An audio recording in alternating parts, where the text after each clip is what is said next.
আসলে আমরা নেতা নির্বাচন করতেও অনেক সময় অনেক রকম ভুল ত্রুটি করে থাকি। নেতা নির্বাচন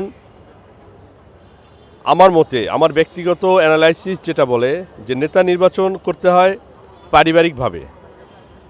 একটা পরিবারে একটা শিশু জন্মগ্রহণের পর থেকে তার পরিবারের ঐতিহ্য দেখে বড় হয়। যদি পরিবারকে সে দেখে দেশ ও জাতির কল্যাণে চিন্তা করে, সমাজের জন্য কল্যাণকর কাজ করে অংশগ্রহণ করে, ওই ধরনের ব্যক্তিরা বড় হয়ে এই কাজগুলি শেখে। তা আমরা যখন নেতৃত্বে নির্বাচন করি কাউকে আনার ক্ষেত্রে, আমরা এই বিষয়গুলো যদি লক্ষ্য রাখি যে নেতৃত্ব দেখে এবং নেতৃত্বে এসে সমাজ উপকৃত হয় এই ব্যক্তিগুলি কারা, সেই ক্ষেত্রে এই ভুলগুলি আমার মনে হয় কম হবে। আমরা এই ধরনের ক্ষেত্রে একটা ভালো চিন্তা করতে পারি। প্রত্যেকটা জায়গায় আমরা যদি খুঁজি এই ধরনের নেতৃত্ব আমরা পাবো, কিন্তু আমাদেরকে অনেক দক্ষতার সঙ্গে এই নেতৃত্ব খোঁজার জন্য কাজ করতে হবে। এটা অবশ্যই সত্য, ওরা শক্তের ভক্ত নরমের জম।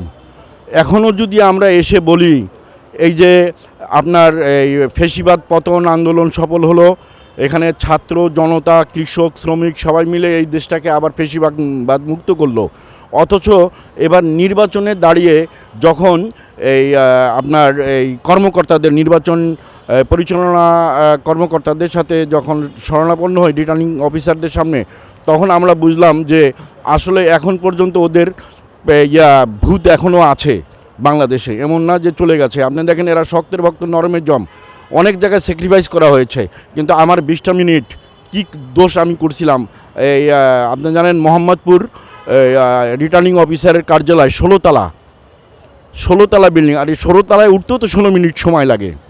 তা আমাকে সেই সুযোগটা দিল না, এবং অনেককেই দেখলাম পক্ষপাতিত্ব করেছে অনেকের ক্ষেত্রে, যারা একটু পেশি শক্তি যাদের রয়েছে, টাকার শক্তি যাদের রয়েছে, তাদেরকে এড়িয়ে গেছে, তাদের ছোটোখাটো ভুল ভ্রান্তিগুলো ধরে নাই। আর অথচ যেগুলো ভুল ধরার কথা না, যারা অতি সাধারণ প্রার্থী, তাদের ক্ষেত্রে মারাত্মকভাবে বৈষম্য সৃষ্টি করা হয়েছে, তাদেরকে বাতিল করে দেওয়া হয়েছে। আমি এটা তীব্র নিন্দা জানাই, এবং আমি এই বর্তমান সরকারের কাছে অনুরোধ করব, যারা ব্যাংক ড্রাফট দিয়েছে কিন্তু নির্বাচন কার্যালয় পর্যন্ত যেতে, রিটার্নিং অফিসারের কার্যালয় পর্যন্ত যেতে যারা একটু সময় নিয়েছে, দয়া করে তাদের ফাইলগুলো আবার জমা নিন।